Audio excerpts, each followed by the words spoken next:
Thanks for all coming to our seminar.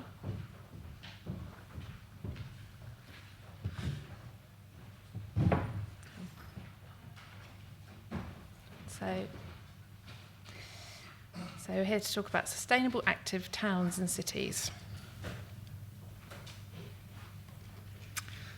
So just an introduction, I'm Georgie. My background's actually in industrial design. I was an industrial design graduate at UCL, and I did a stint 2 years in Italy, in Milan. My first job after university was actually at Sport England. I wanted to work at the Arts Council because I wanted to apply, my design and arts background, but I got the job at Sport England, and actually it was the best thing that ever happened because I was faced with all these sort of problems that at the time, and for a creative person it was very interesting to see why as a nation we were very inactive, and the barriers to inactivity, and also we had the build up to the Olympic Games and the excitement around that, and seeing the best practice in terms of Beijing and what they were doing to build legacy into the Games. So in terms of a first job and a sort of inspiration for my creativity and our creativity, it was a great place to sort of learn about the industry and the problems. My co-director, Matt Delaney, we were actually married, we met at work. He was the London Regional Director of Sport England, and later on I managed to poach him to join the company after I'd started it. But his sort of projects he was working on was things like Wembley and the legacy for the Olympics, helping to write the legacy bid for the Olympics. So these big projects for London. So between us, we sort of had a bit of an interesting sort of synergy in terms of thoughts around how to get cities more active.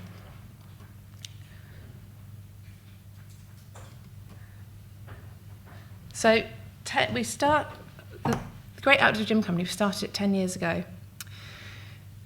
So what I really want to bring to you today is what we've learned, lessons learned in terms of the best projects that we've worked on, and the customers, how they've sort of created a whole system approach with TJ Gyms, and also give you an insight as to ideas we've got for the future.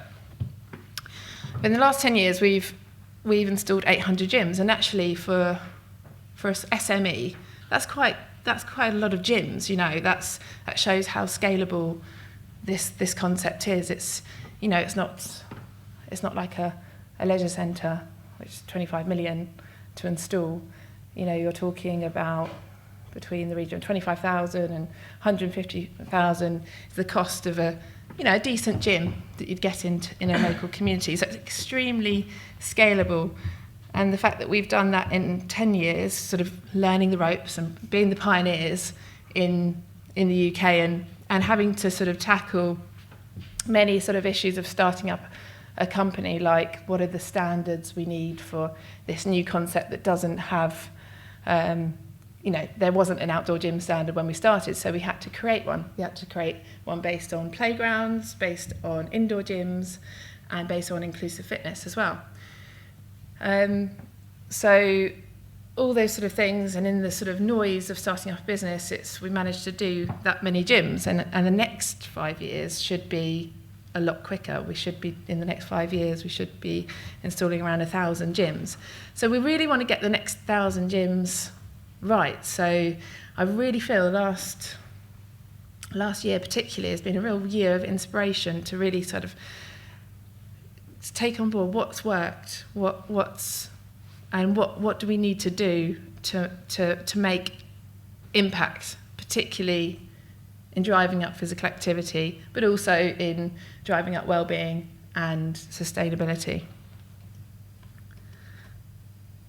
So, as I say, the last year has been a real inspiration, but it's really clarified our mission, and our missions are very much aligned with the city, the challenges to cities, and the challenges to cities are the physical inactivity, the greenhouse gas emissions, and well-being.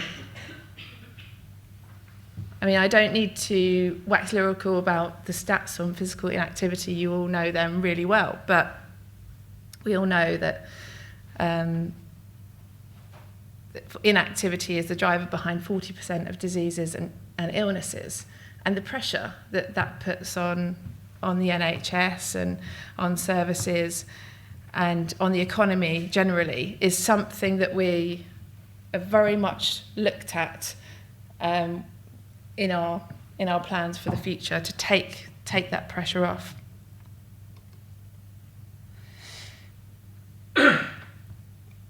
Another inspiration for one of our missions was about sustainability and promoting sustainability, or encouraging people to be more sustainable. And we were invited to the Paris Climate Change Conference the year before last, and that's where all the obviously cities signed up to the targets. And we've been to 2 climate change conferences now. We went to the one in Marrakesh last year. And so obviously this is a city challenge, how do we reduce emissions? And so we've got this duality of trying to get cities more active, but also not putting more pressure or not increasing the carbon footprint.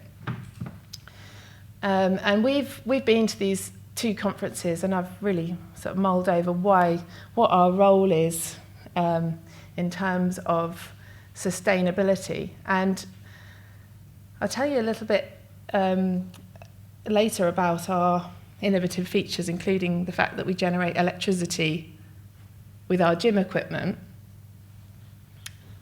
But that we're not a nuclear power station with our people-powered gym equipment that charge phones and light spaces and even feed back into the grid. But what I really feel our role in the whole sustainability drive in cities is around education and getting people behind the problem of climate change and getting them involved. So it's not just about policy, and it's not just about policy makers and white tents. It's about people power. So that's really helped consolidate our mission around helping people be more sustainable. And our third mission is about increasing well-being. 9 million people in the UK alone are considered lonely. And it's something that we want to address, and we feel that there is a correlation between physical activity and well-being. So just to give you an insight as to what one of our typical gyms looks like. I don't know if most of you seen these out in the parks? Great. Gravesend? Yeah, I recognise you from one of our videos.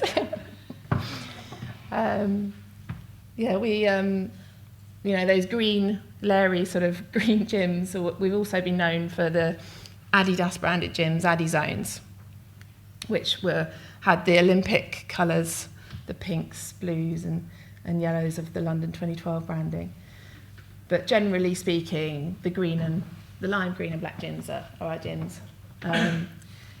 And generally the concept is that they're free to use and accessible, and you can walk to them in your local park. And then we've got the sort of bells and whistles type gyms, which this was the first gym that generated electricity through the equipment, through kinetic energy. lit the space. The space is lit by human energy. And this was an installation in Hull. And it was called the Green Heart. And it very much, like the Green Heart very much sort of embodies us. You know, it's about being greener, being healthier, more sustainable, and, you know, making people feel good. So that's the sort of range of gyms that we have done so far. We also manufacture. We started off manufacturing in China actually, but then we moved when we got the. We did a big project called AdiZones with Adidas and London 2012. We moved our manufacturing to the UK because we wanted to build a brand that was reliable and people could trust. This is, you know, these are facilities that you install into parks. They're unsupervised. Anyone can interact with them, no matter what the standards say. Children will interact with them. So we wanted to ensure that our product was the most reliable and safe product possible. So as well as doing all the works on design and standards, we felt like manufacturing in Britain was the way forward to ensure we had a product that could was the best value for money in terms of long lasting and just a high quality offer. So this is the factory in Gateshead.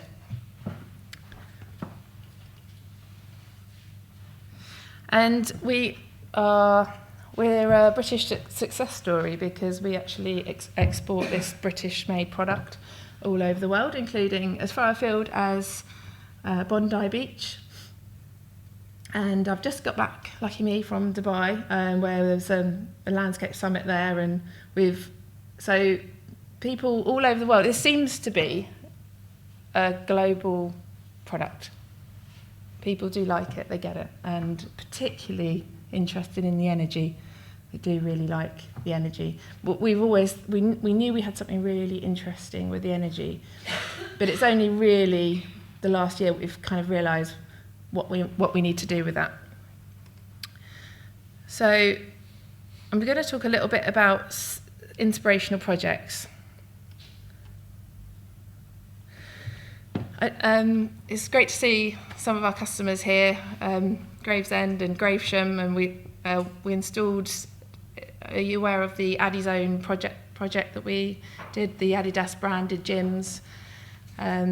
Basically, Adidas was a Tier 1 Olympic sponsor for the London 2012 Games, and although everyone knows who Adidas is, they wanted some way of telling people that they were sponsoring the Olympic Games. So this was their sort of experiential way of telling people that they were doing that, and also to leave a legacy.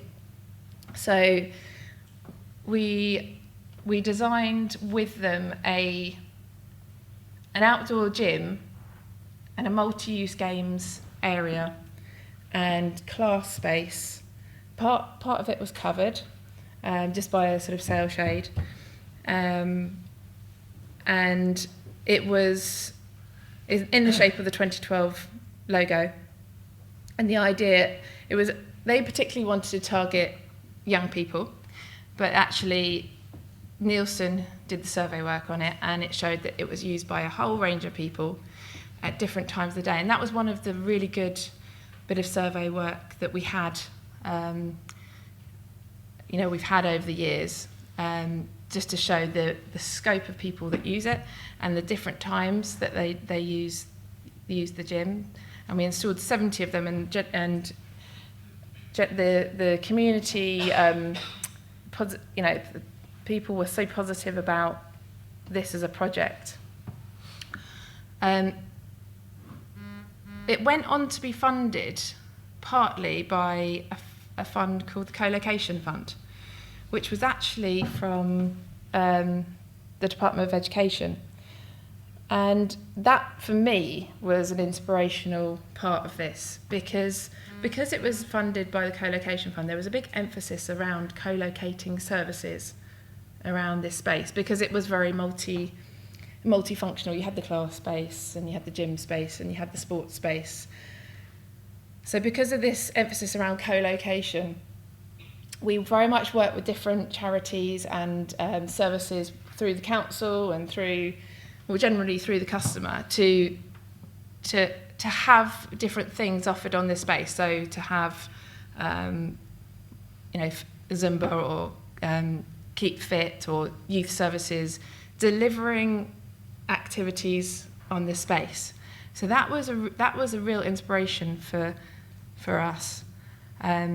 Where I feel the projects didn't have sustainability, and we did try and convince Adidas that it needed this, but was the digital presence. So did people know that these classes were going on? How did they know? And how could they find out? And then how could we keep track of the people that were using it after the initial survey work? So in terms of that, for me was a lesson learned, how the sustainability of what was the seed of a brilliant concept, because there's fantastic things going on in communities, but this was the hub for co-locating those opportunities around and telling people, but it was just the sustainability of that and communication of that as well.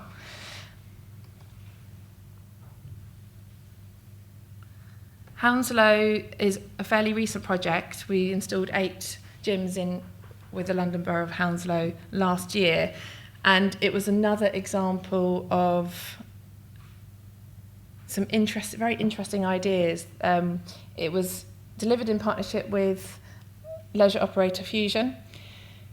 There was an element of training local people to become activators, to stimulate people to come down, and also to to educate people how to use the equipment.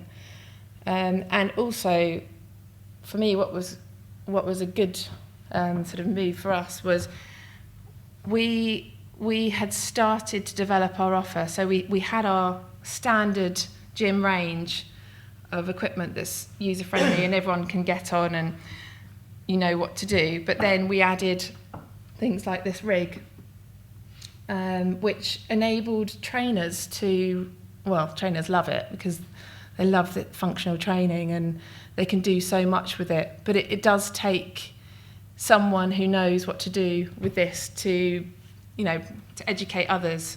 So, but it gave that pathway from just casual use to, let's get really fit and take it to a whole new level.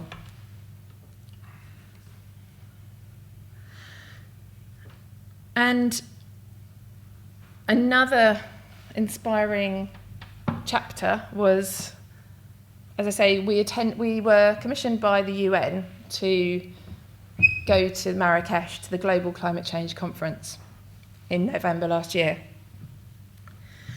And I don't know if any of you have been to the Global Climate Change Conference, but it's very much like, it's behind white tents, it's not for the public, it's for policymakers. Ministers were being sort of VIP'd in, and then you've got the city, and what the UN are starting to do with this is create legacy projects. And we were one of those legacy projects, so they commissioned us to install an energy generating gym that charged people's phones and lit the space at night. And the other project they commissioned was a bicycle scheme, so bicycle sharing scheme in the city. So we were one of these projects, and it absolutely worked. It was a honeypot for talking to people in the city about the climate change conference and what that was all about. And what they did really well there is they got the university students to be the activators, as it were, come down and talk to the local people about what was going on. And they had climate action on their tops, the guys in the green tops. And I just remember one of them saying afterwards, what's next? This is brilliant. I love this. I don't want to go to my deathbed not doing anything good. I want, what's next? Do you have calisthenics? Do you have other things? We think, yeah, we've got lots of things. But this is it. You can come and use it, but there's no probably ongoing role for you, the university students. And it was a shame to see that enthusiasm not be able to sort of capture it, and it'd be great for those guys to be sort of coming down all the time, driving up climate action and also physical activity. So those are pictures from the UN, and that's at the top, Lee Young, the Director General of UNIDO, which is an arm of the UN. And yeah, it was just, again, it was sort of, why are we here? What's our role? But it felt like our role was education. Our role was to get people behind climate action. But again, it felt like it lacked sustainability, and what was the next step? And another notable project I'm going to hand over to my colleague Dean about, but it's a project in Dudley, and I'll leave it all to you, Dean, to explain exactly about the project. But the reason I wanted Dean to talk about it is because it was one of the only whole system, well, not the only, but one of the best whole system approaches to using TGO gyms across a town. So again, another inspiration. Oh yeah. Can I just ask why you chose this workshop? Bit of a random question, but why this one over the others? Just before, because I want to kind of like package some of these findings in a small period, so you actually go away with what you want. What were you thinking when you thought about active cities? Trying to imagine how you actually targeted inactive groups, how you actually got to that audience. Okay, I can talk about that. Anybody else? I'm doing a PhD on legacy of 2012, so very, very relevant to that. That won't be a long paper. I'm only joking. Anything else? Well, we purchased Nanny Zone, which was really successful, but I want to see how you've gone on as a company and what the next steps were. Okay. Georgie's kind of like positioned the presentation to some learning, some background, and some we're going to go on to next steps. I'm going to take you back in time a little bit to when the world was a very different place in local authorities, and we were swimming in money and aspirations, and everything was good and rosy. Not like today, clearly. So what I'm going to talk about is things which are still doable, they're still achievable, and they're based on simplistic things which we hear a lot. One of the things that George will go on to talk about with the slide is that obviously we're chasing funding left, right and centre now, and Sport England seems to be the cash cow for a lot of us in these settings. And they've realised that actually sport and physical activity being delivered by sport and physical activity people doesn't actually make a lot of difference. Is there any difference Sport England in the room? It actually needs a whole system approach to that. And who are the generators of this system? Who are the instigators? Who are the motivators? And actually what drives people who are sedentary to be active? So we've done a lot of work in regenerating parks and open spaces, and through things like Transforming Your Space, Livability Fund, loads of consultations. We've got about 15,000 people have gone through various consultations on the back of the Play Pathfinder work. So we've got these master plans of need that we couldn't really fund or achieve. Now, if you go back to your set and you think, what is a key thing that I want children, families, older people to come into a green space? What is the key need that they have? What do you think it would be over those consultations? Anybody? Toilets. If you don't create basic human needs in a setting, or provide a catalyst for people to want to linger in that setting, it's just going to be a useless space. So we got all this information. The one thing which I did that on was outdoor gym equipment. As an exercise physiologist, as someone in 25 years of public health and local authority background, I got a gut feeling that this was going to meet some of the established barriers for activity about time, access, inequalities, social levelers, but also I thought there was an opportunity to plug other more services in. Now we've talked a lot in the conference this morning about non-statutory versus statutory. Fourth biggest killer in the world, we don't have to do it. But what we do need to show is how we can tackle social cohesion, how we can impact on mental health, how we can get people active, and how we can look at intergenerational activity. Now, we implemented TGO gyms, and I went to a trade fair, and I didn't know TGO from any other the competitors on the market. But even then, with the first generation Chinese kind of kit, it was still with my exercise physiology hat on, the fittest for purpose piece of kit. And I trialled this stuff myself and whether it fit with my motor functions, whether it would work intergenerationally, and it was the best on the market then. I would argue it's still the best on the market and vastly improved, and we had a lot to do with that in terms of the research that we were able to provide. So we've got independent academic evaluations on this at a local level through Worcester University and as a national level. And if you talk about a whole system in terms of activity, if you want to look at the National Healthy Towns evaluation, you'll see that Dudley's system is the only one that implied a systems approach from the start. It's the only programme that's still going. We have 45,000 attendances on 4 sites in any calendar year. We've increased mental health. We've actually stabilised house prices around these parks, because one site we were told, don't go there. On the night we put in the construction company to start putting this stuff in the ground, their £75,000 JCB was burned to the ground, because that place was used by the police to corral the naughty kids in. That place now has seen a 65% reduction in crime and antisocial behaviour with this as the catalyst. So what we're actually saying is, think activity, that's fine, and you will get it, but think about what is in your system. Think about what you can plug in. The picture there, with that dashing fellow at the back leaning over the counsellor, is actually the first installation at a hospital site.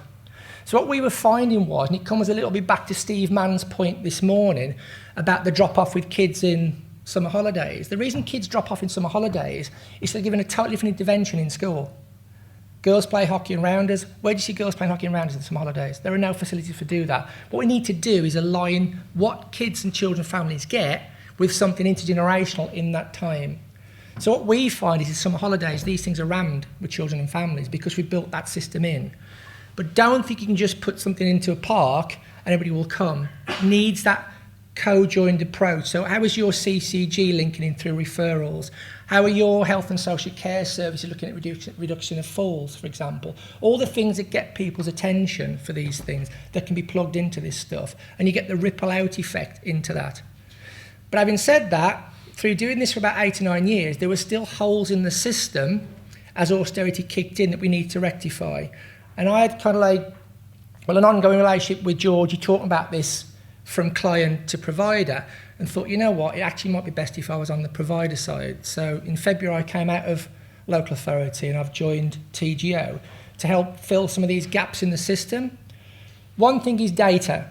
How do you know these things are being used if you haven't got staff on site taking register observational, which is a cost? You don't. So we've looked at that. How do you look at monetising the site so a local authority can say, well, actually, I'm taking on indemnity here, terms and conditions, maintenance costs. We've looked at that. And how do you actually connect those people with that place? Through social media, through applications. We've looked at that. So George is now going to take it on.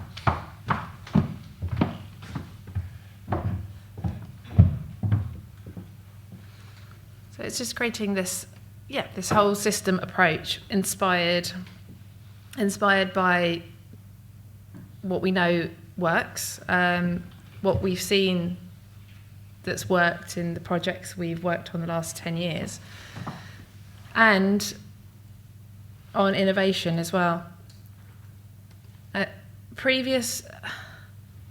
Key to all of this, as we know, is measurement, and previous methods, as I say, of measurement have been survey work after installations. As I say, in Nielsen surveyed the ADDI zones as was a one-off project, and then we had various NHS independent surveys, including Camden, as well as the survey work that came out of Dudley from Worcester, did you say it was?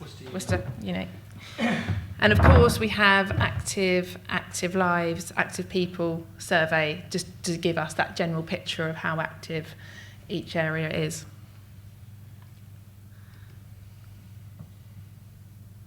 So what I wanted to, first I think we're going to show you an animation that explains where we feel this needs to go. The philosophy behind it we're calling the green movement because of all the reasons I've given before about our mission, and it is about just moving, and it's doing it in a sustainable way, and it's about local variation and choice, and catering to people's needs. But yeah, it's essentially what we're aiming to, with this animation and subsequent slides, what I'm aiming to explain to you is how we can help you create a sustainable, scalable, and measurable whole system approach, based on the best practice that we've had over the last 10 years, with the aim of taking the pressure off the NHS and councils, because we've seen that with the best will in the world, you know, councils under a lot of pressure, you know, even just to maintain the gyms. So I'll play you the animation.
Was that pretty clear? Good, I'll go on to explain it.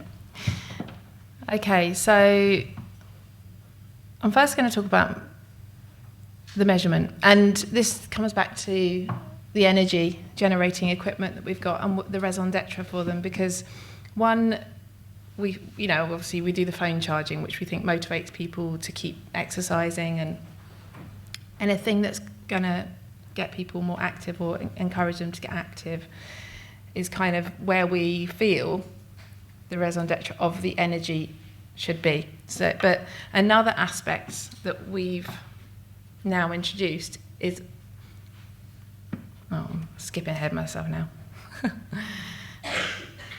is that the energy gyms should be the measurement. No matter whether you download the app or not, they measure how many people are using that space. And we can do that because we know through the watt hours and the sessions, and we can calculate the hits that gym is getting. So we want a quantitative measurement of how active that gym is to inform, ultimately, policy. So that is one big step that we've made with this green movement.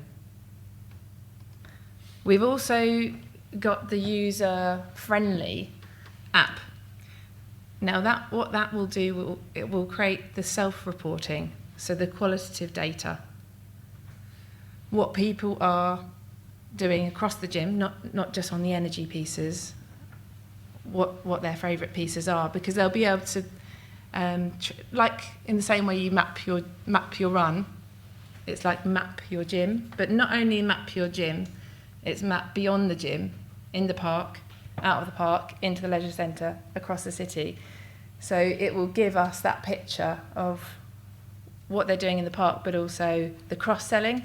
So again, to feedback to policy making and to put in place interventions where necessary. So we've got the self-reporting, we've got the smart measurement. So basically, the reason I'm really excited about this, if you think about active people survey, active live survey, the calling up of 1,000 people per borough once a year, what this can end up being is a rolling survey. So we generally have always said, a gym really serves a community of around 5,000 people, depending on what size it is, obviously. We feel a gym of about 30 pieces serves around 5,000 people. So we've got an aspiration for this type of gym to be engaging with up to 1,000 people, depending on where it is. I mean, we've got a gym in Clapham Common. That'll probably be a lot more people engaging with it than the average gym. But this will essentially be a rolling survey of activity levels, which will then give us the information real time rather than just once a year. And that information can then be provided to the park manager, and that information can be provided to public health leaders, and just to give us that picture of what's going on where.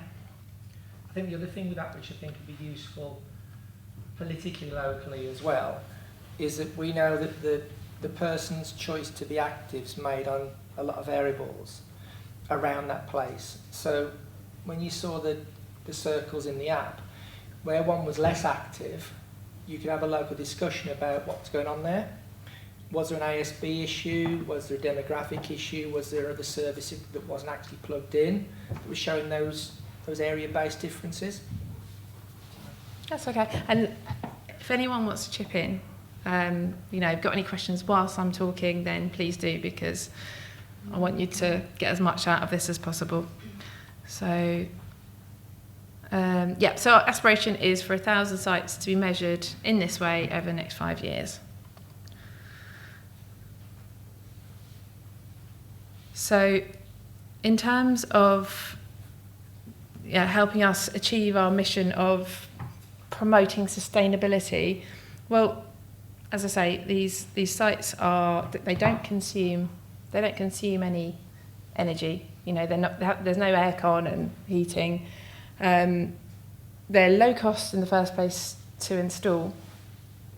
We plant a tree for every piece that we install, and with the recycling of the human energy, that we're recycling human energy to charge phones and light the space, which anything to increase the usage. So the lighting of the space obviously is a very good application, because it opens the space and it widens the offer. I think the other thing about that one, that's relative to our case study in Dudley, we put our gyms next to our park-based buildings where we had activators, and it was their workspace. So they had a meeting room, a kitchen, which is a community-based kitchen for cooking classes, and their office space and storeroom, all in a footprint about as big as this room. Now, those 4 sites had an electricity bill of £13,500 per year. When we implemented this flow, in a 12-month period where we were tweaking the system, there were a lot of data transfer issues with, if you stopped, it didn't come through, and all that was being ironed out. We reduced our electricity bill by just under £3,000, and that was with no promotion of the service, like getting into schools competitions, to be having league tables, having area-based incentives to get people to use it more. That was just the anecdotal use you were getting through the normal programme, just under £3,000. So those kind of things are really attractive in terms of, the old adage for exercise and BMI is energy in, energy out. This is energy out, energy in, if you know what I mean. So it's a different spin on that. And a lot of our elected members really like the concept of it being green in terms of that, because actually it turns into pounds and pence back to the host. And it's got a feel-good factor, like exercise again. So it sort of builds on that, well-being mission.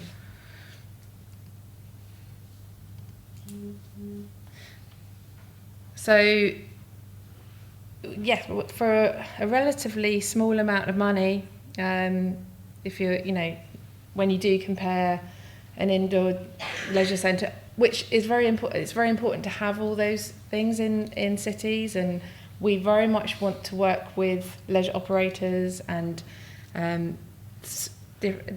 governing bodies and activity providers and personal trainers. But it's difficult to scale up to the quantity that we need to cater for this level of inactivity with leisure centres or with one particular. But with what we're providing, it's obviously very, very affordable and very sustainable. I think the point is they complemented our leisure centres as well, because a lot of people who weren't prepared to go through the leisure centre door as their first interaction with physical activity, for not being a sporty type or lycrophobia, they were coming to that park as a place to take their kids to play, actually getting some confidence, realising some benefits, and we actually had quite a few who went on to be local authority gym members because they'd cut their teeth in that setting. You also get the people who supplement their gym-based activity because they can't afford to pay 5 times a week. They'll supplement their 2 or 3 on the site. So there's a kind of like a loop going around as well. I actually forgot to mention that one thing the app does is it provides the calendar for each park, for each gym we install. It provides a calendar for the park of any activities going on in the park. So back to the Addy Zone days where we had all those activities going on, but we didn't really. Well, some places were great and they had websites to showcase it, but not every one of our customers was able to showcase what was going on in the park. So this takes that problem away, because this free app to download, it's got what's going on both on the gym and in the park. So it then sort of turns the green space into a bit of a centre of wellness.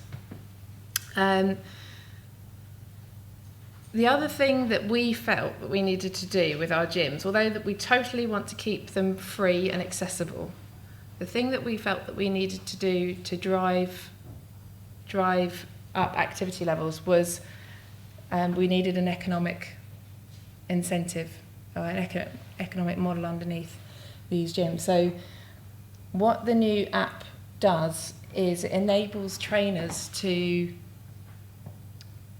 register an activity that is moderated by the sports development team or the parks manager, and then provide an activity that is of local variation to the area.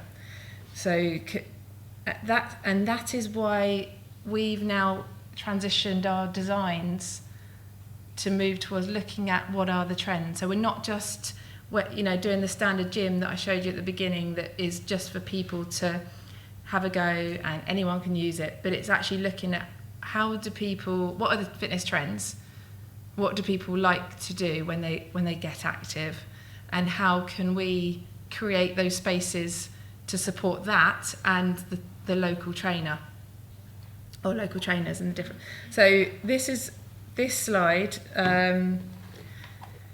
starts to sort of build on that, because we've got the yoga space and over here, and then you've got the boot camp area over there. So we're starting to create these spaces that the trainer can then activate, and that's what the app's called. It's called Activate. So you'll see a lot more of our designs going that way.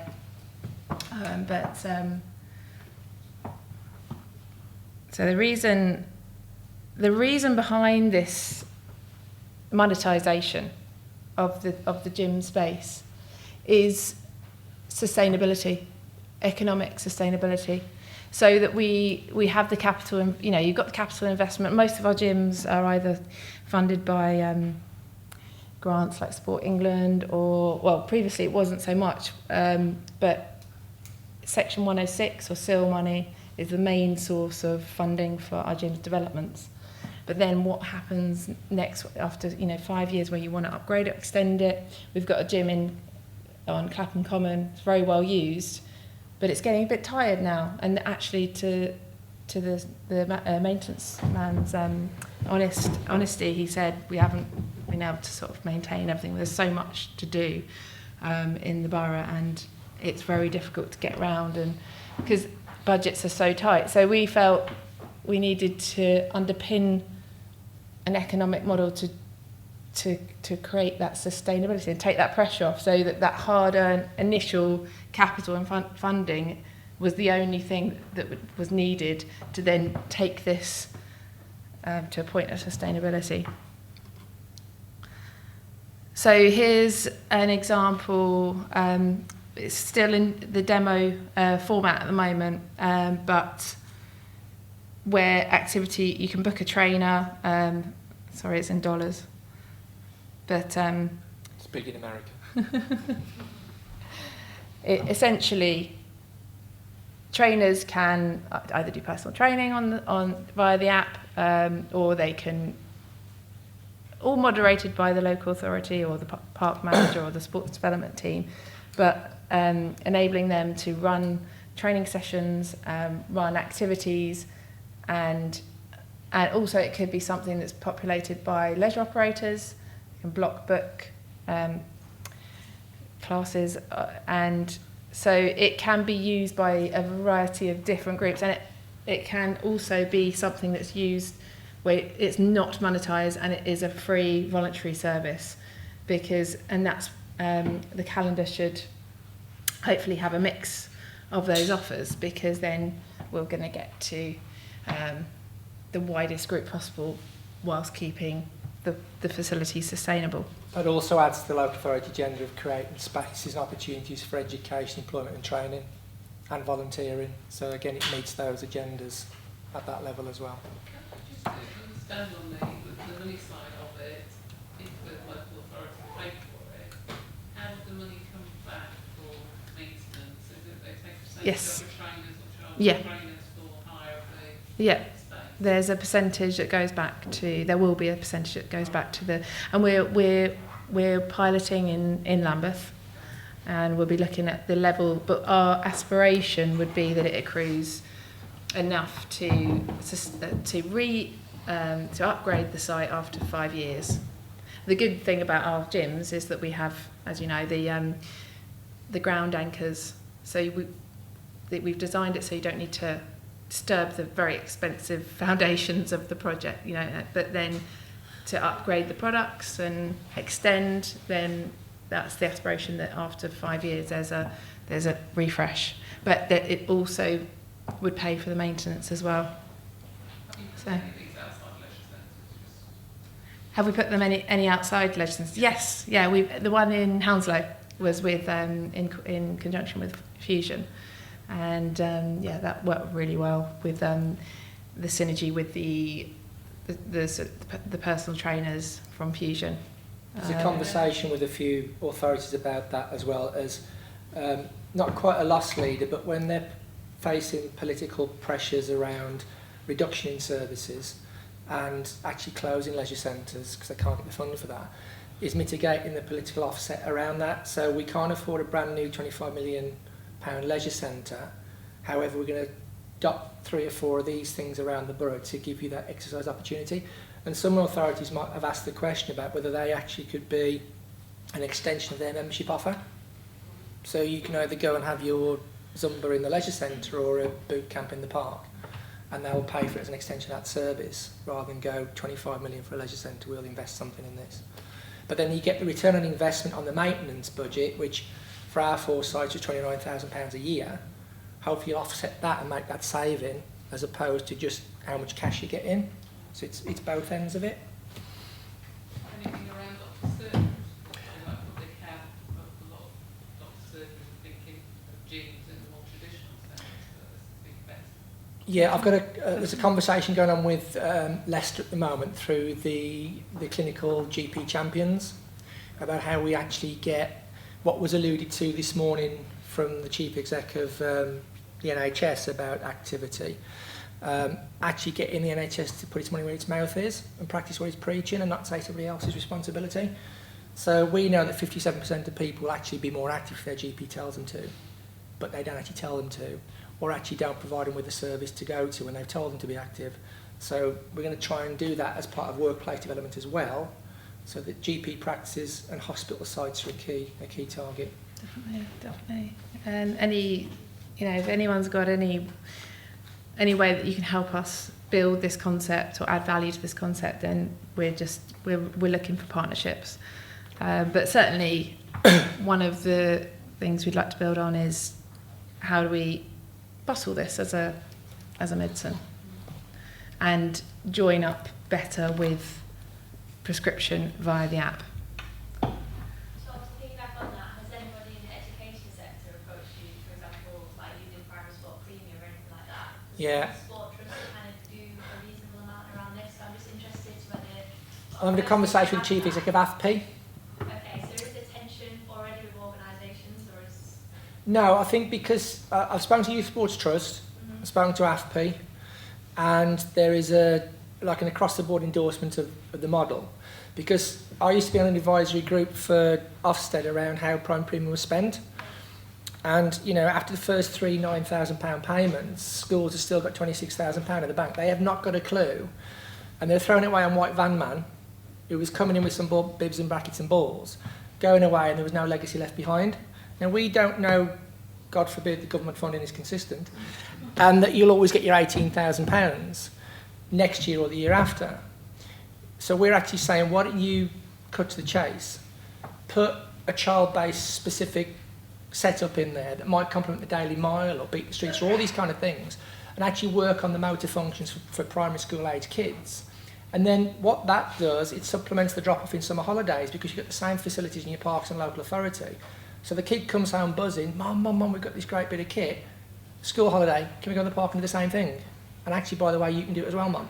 Because that's half the reason there's a drop-off. There's no joined-up facility.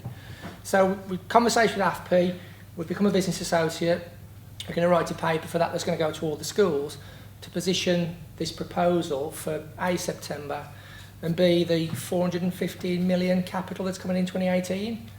Schools will not have a clue what to do with that. So we're going to say, you could do this.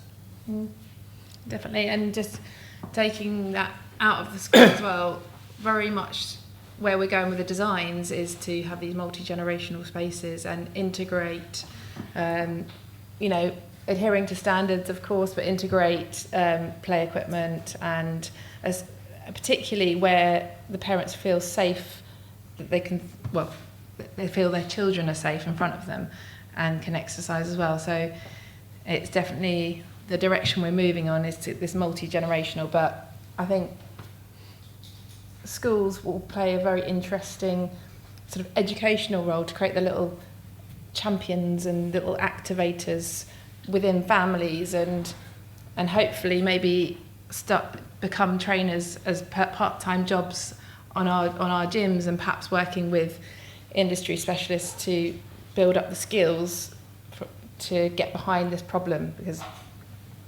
essentially the more people we've got trying to activate the community, and this is what this Activate app is trying to do, is enable people to get behind and advertise what they can do, and create this buzz around the gyms, because they're thriving. They've got yoga going on and boot camp, but other things like also like nature walks, because that's what's different about us. We're the Great Outdoor Gym Company. I will sort of shut up now because I've been talking for over an hour, and I can't believe I thought I'd struggle with that. But just to say, it's it's